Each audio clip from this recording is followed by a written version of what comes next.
बिस्मिल्लाहिर्रहमानिर्रहीम। फीलिंग्स या जिनको जानवरों के बारे में भी थोड़ी फीलिंग्स हैं, और अगर आप उन्हें हर्ट करते हैं तो ये उस इंसान के रिलीजन के प्रति जाना है। तो मेरा ये मानना है कि भगवान कुछ नहीं है, सिर्फ एक यूनिवर्सल ब्रदरहुड का माध्यम है ताकि एक भगवान को हम पूजें या इबादत करें और इसके थ्रू हम यूनाइट हो जाएं। तो मेरा सवाल ये है कि हम हमेशा भगवान को इस तरह तोलते हैं कि उसे इंसान की तरह फीलिंग्स हैं, वो हमें सज़ा देता है, हमें रिवॉर्ड करता है, पर हमारे अलावा इस यूनिवर्स में, मैं उस वर्ड पे स्ट्रेस करूँगा, यूनिवर्स में जानवर भी हैं जिनका काम इस भगवान के बिना चल रहा है, जिनमें कोई फीलिंग्स नहीं है, ना वो कुरान पढ़ते हैं ना बाइबल पढ़ते हैं। वो भी जीवित हैं, हम भी जीवित हैं। हमें एक गुमान हो गया है कि हम थोड़े स्मार्ट हैं, पर वो भी इस सृष्टि का हिस्सा हैं। तो इस यूनिवर्सल ब्रदरहुड में उनके प्रति हमारी भावनाएं के बारे में कुछ जिक्र, और मैं जानना चाहूँगा कि क्या पैंथीज़म इसका एक सॉल्यूशन नहीं है, क्योंकि इसमें हम किसी एक इंडिविजुअल को वर्शिप नहीं करते। जैसा कि जुडाइज़म में कहा गया है कि I am a jealous God, और एक जेलस एक ऐसा इमोशन नहीं है जिसे हम पूज सकें मेरे हिसाब से। पर अगर हम पैंथीज़म को एक सोल्यूशन माने तो ये एक ऐसी चीज़ है जो हमेशा रही है। पेड़ हमेशा रहे हैं, ये यूनिवर्स हमेशा रहा है, और जबकि धारणाएं, डेफिनेशंस भगवान की हमेशा बदलती रही हैं। तो अगर हम गॉड को कांस्टेंट के रूप में देखना चाहते हैं और इसे एक माध्यम बनाना चाहते हैं आपसी भाईचारे का, आलमी भाईचारे का, तो क्या पैंथीज़म इसका एक सॉल्यूशन नहीं है?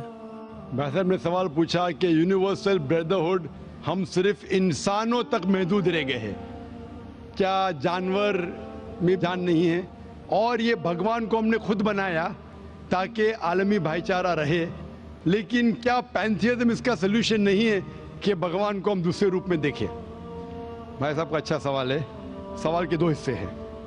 पहला एक हिस्सा है कि यूनिवर्सल ब्रदरहुड सिर्फ महदूद इंसानों तक क्यों, जानवर पेड़ पौधों को क्यों नहीं लिया गया? दूसरा सवाल, क्या पैंथीज़म इसका सलूशन नहीं है? पहले सवाल का जवाब कि यूनिवर्सल ब्रदरहुड, आलमी भाईचारा के अंदर हम बाकी जीवित चीजों को क्यों नहीं लेते? अगर लेंगे तो जीना ही मुमकिन नहीं है। अगर हम लेंगे बाकी जीवित चीजों को, हम आलमी भाईचारे में लेंगे, तो आपको यहां खड़े रहना भी मुमकिन नहीं है 5 मिनट तक के। क्यों? मैं बोलूंगा, क्योंकि मैं डॉक्टर हूं।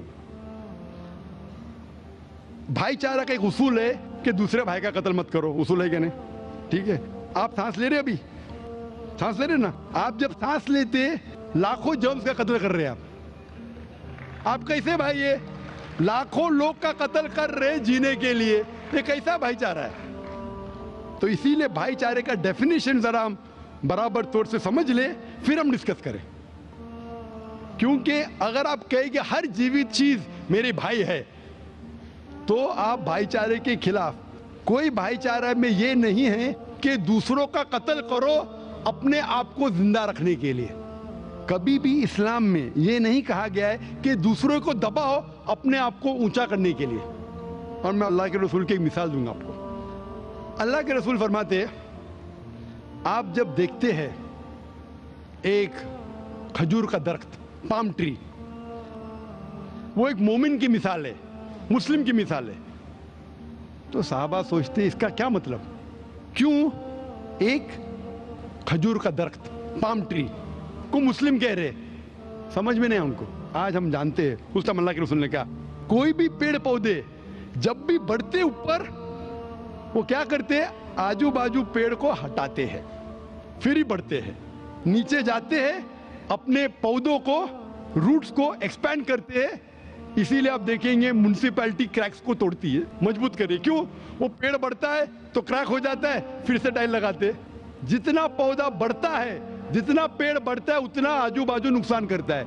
एक वाहिद दरख्त है पाम ट्री, जो जितना ऊंचा जाता है दूसरे को नुकसान नहीं पहुंचे, सीधा जाता है। बाकी लोग यहां जाते हैं, वहां जाते, इसके घर में घुसते, उसके घर में घुसते। ऊपर जाते सीधा, किसी को तकलीफ नहीं देते, नीचे भी जाते सीधा, आजू बाजू घूमते नहीं। अगर आप अपने आप को बड़ा बनने के लिए दूसरों को दबाएंगे, ये मुस्लिम नहीं। तो अगर मैं मानूं आपकी बात को कि हर जीवित इंसान को भाईचारा करूं, तो मुझे जीने का हक ही नहीं, किसी को जीने का हक नहीं है। लेकिन उसका मतलब ये नहीं कि हम दूसरे जीवित लोग को तकलीफ पहुंचाएं जानबूझ के।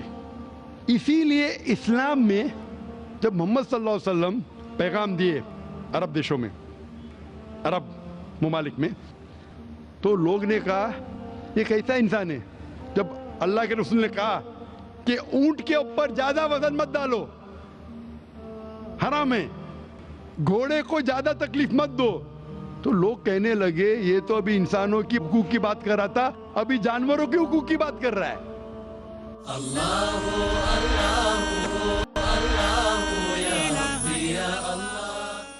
अल्लाह के रसूल फरमाते जब एक शख्स आग उगाता, बोलते आग को बुझाओ, क्यों?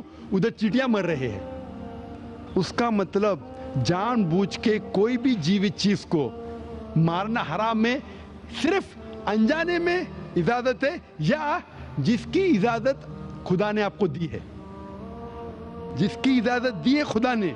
मिसाल के तौर पे मनुस्मृति में चैप्टर नंबर 5 श्लोका नंबर 31 में लिखा है कि खुदा ने कुछ जानवरों को बनाए खाने के लिए और किसको खुराक बनने के लिए, some to be eaten some to eat. अगर वो खाने वाला जानवर दूसरे जानवर को खाता है जिसको खुराक के लिए बनाया है तो कोई गुनाह नहीं है। मनुस्मृति चैप्टर नंबर 5 श्लोक नंबर 30 में अगर आप उस जानवर का कत्ल करते हैं जो खाने के लिए बनाया गया तो आप गुनाह नहीं कर रहे। Manusmriti chapter number 5 shloka number 39 में सैक्रिफिशियल एनिमल, जो एनिमल कुर्बानी के लिए बनाए गए उसकी कुर्बानी देना गुनाह नहीं है। मैं क्यों हिंदू धर्म से कह रहा हूँ, मुस्लिम से भी कह सकता हूँ, बहुत से हवाले। उसका मतलब हमें किसी को तकलीफ नहीं देना चाहिए। लेकिन अगर अनजाने में चलते चलते चींटी मर गई तो आप बाहर चले नहीं सकेंगे, आप सांस लेंगे जर्म, तो अल्लाह ताला ने जर्म को पैदा किया है मरने के लिए आमतौर पे, तो आप गुनहगार नहीं। मालूम कुछ जैन लोग मास्क पहनते तो भी मरते, पानी को उबालते, उबालने से मार रहे, उबालने पानी पी के फायदा क्या? अंदर मारने के बदले बाहर मार रहे, क्या फायदा? ये मुमकिन ही नहीं है। लेकिन जानबूझ के कोई जानवर को, और एक मिसाल दूंगा, हमारे खतीब जुमा नमाज पढ़ाए थे कल, डॉक्टर उस्मान, उनने अपने खुतबे में मिसाल दी थी। क्या एक औरत थी जो बहुत बेहया थी, क्या कहेंगे, जो आम तौर पे लोगों की जीनत थी। मैं लफ्ज़ उर्दू ज़रा मेरी कमज़ोर है, मैं किसी को ठेस नहीं पहुंचाना चाहता, इंग्लिश में कहेंगे नॉट विद गुड कैरेक्टर, बाजारी औरत। ज़रा मैं ऐसे लफ्ज़ नहीं इस्तेमाल करना चाहता किसी को चोट पहुंचे, तो बाजारी औरत थी जो बहुत गुनाह करती थी। लेकिन एक वक्त एक कुत्ते को पानी पिलाया तो अल्लाह के रसूल फरमाते सिर्फ वो एक अच्छे अमल के वजह से खुदा ने उसे जन्नत में डाला। बाजारी औरत गलत काम करती है, जिना करती है, एक अमल क्या की, एक कुत्ते को पानी दी, इंसान को नहीं कुत्ते को, और अल्लाह उसे जन्नत में डालता है। दूसरी तरफ एक अच्छी औरत, नेक औरत, लेकिन एक बिल्ली को बंद करती है, चेन करके रखती है, उसकी आजादी को कैद करती है, अल्लाह ताला उसको जहन्नम में डालता है, नरक में डालता है। इसे कहते हैं जानवरों के हुकूक। मतलब जानवरों के भी हुकूक इस्लाम में हैं। अल्लाह के रसूल फरमाते कि चिड़िया की जान भी मत लो बिना वजह। चिड़िया, स्पैरो, आप पढ़ेंगे कुरान में और हदीस में कई इसके पर लेक्चर। तो इसलिए हम मानते हैं कि जीवित चीज का हमें एहतराम करना चाहिए, उसके रूल रेगुलेशन है। बोलेंगे सब जीवित चीज मेरे भाई है, नहीं भाई, सब भाई नहीं है। अभी कुछ लोग इतना करते, कुत्ते के पीछे हर महीने लाख रुपया खर्चा करते। अरे गरीब लोग मर रहे, लाख रुपये से 10 घर हर महीने लाख रुपया अपने पूडल के ऊपर डालते हैं। लाख रुपये से कम 10 घर तो चलेंगे ना महीने, 20 घर चलेंगे बम्बई में, हाँ के नहीं? वो 20 घर को संभालो ना, एक पूडल को संभाल रहे। ये किधर का इस्लाम है? ठीक है, जानवर की कदर करो, इतना कदर मत करो कि उसके हाथ में चेन डालो सोने की, ये करो, ये खाना लेके आओ, खाना लेके आते लाख रुपए का। आप समझ रहे ना? तो इतना मत इसराफ करो। इस्लाम के अंदर सिखाया गया है कि भाईचारा, जो मैंने जिक्र किया, बट जानवरों को भी देखो और उसके साथ अच्छा बर्ताव करो, बिना वजह किसी जानवर का कत्ल मत करो। ये आपका सवाल था। आपका दूसरा सवाल इसके अंदर जवाब हो गया। आप कहते हैं कि पैंथियज्म, सबको खुदा मानना इसका जवाब है। उसका जवाब में कहा था, हमारे भाई जो अवतार सिंह थे ना, उसने कहा था पैंथियज्म, सब कुछ खुदा है, सब कुछ खुदा है। इससे क्या होता है कि सब कुछ खुदा है, मतलब अगर आप सबको खुदा मानते, चोर को भी खुदा मानते, डाकू को भी खुदा मानते, खुदा का मतलब उसका कहना मानना, बराबर कि नहीं? उसकी इज्जत करना, उसकी इबादत करना, वो जो कहता है उसकी बात मानना। तो आप अगर वो चोर को खुदा बोलेंगे, वो बोलेगा चोरी को, आप चोरी करना शुरू करेंगे। वो बलात्कार करने वाला कहेंगे आपसे, आप उसको खुदा बोलेंगे, चल मैं बलात्कार कर, आप करेंगे? करेंगे? तो इसी तरह ये इलॉजिकल है। खुदा एक है और सिर्फ उसकी इबादत करना चाहिए। और ये जो फिलॉसफी है, ये फिलॉसफी जो आप बोल रहे, किधर से आई? इसे कहते हैं एंथ्रोपोमॉर्फिज्म। क्या कहते हैं? एंथ्रोपोमॉर्फिज्म, मतलब गॉड ने हर चीज की शक्ल हासिल की। और इसके अंदर एक फिलॉसफी है कि खुदा इतना पाक, इतना नेक, वो जानता नहीं कि किस तरीके से इंसान को तकलीफ होती है। और ये एंथ्रोपोमॉर्फिज्म जो फिलॉसफी है, खुदा अलग अलग चीज में शामिल होते हैं। और कई मजहब, इस्लाम के अलावा कोई मजहब कहता है कि खुदा एक बार इंसान का रूप हासिल किया, कुछ मजहब कहते हैं अनेक बार। और उनकी लॉजिक है कि खुदा इतना पाक, इतना नेक, इतना महान, उसे पता नहीं इंसान की तकलीफ क्या है, इंसान को किस चीज का बुरा लगता है। इतना नेक, इतने पाक, इंसान को दर्द कैसा होता है, इंसान को तकलीफ कैसा होती है। तो ये खुदा जो नेक और पाक है, जानने के लिए इंसान के उसूल क्या होना चाहिए, वो इंसान का रूप धारण करते। ये फिलॉसफी है एंथ्रोपोमॉर्फिज्म की। ऊपर से लगता है बहुत लॉजिकल है, खुदा इतना नेक, इतना पाक, इतना दयालु, वो जानता नहीं बेचारे इंसानों की क्या तकलीफ है, क्या मजबूरी है, क्या मुश्किलात है। तो इंसान का रूप धारण किया लिखने के लिए, क्या इंसान के लिए अच्छा है बुरा है। ऊपर से देखें तो बहुत अच्छा लगता है, लेकिन तहकीक करेंगे मंतिक से तो एकदम ही गलत। मिसाल के तौर पे, अगर मैंने एक डीवीडी प्लेयर बनाया, डीवीडी प्लेयर, क्या मुझे जरूरी है कि मैं डीवीडी प्लेयर बनूं ये जानने के लिए डीवीडी प्लेयर के लिए क्या अच्छा है क्या बुरा है? जरूरी है? नहीं। मैं एक इंस्ट्रक्शन मैन्युअल लिखूंगा कि डीवीडी प्लेयर को प्ले करने के लिए डीवीडी डालो, प्ले का बटन दबाओ, स्किप करने का स्किप का बटन दबाओ, स्टॉप करने का स्टॉप का बटन दबाओ, पानी में मत डालो खराब हो जाएगा, ऊपर से मत फेंको खराब हो जाएगा। मुझे डीवीडी प्लेयर बनने की जरूरत नहीं।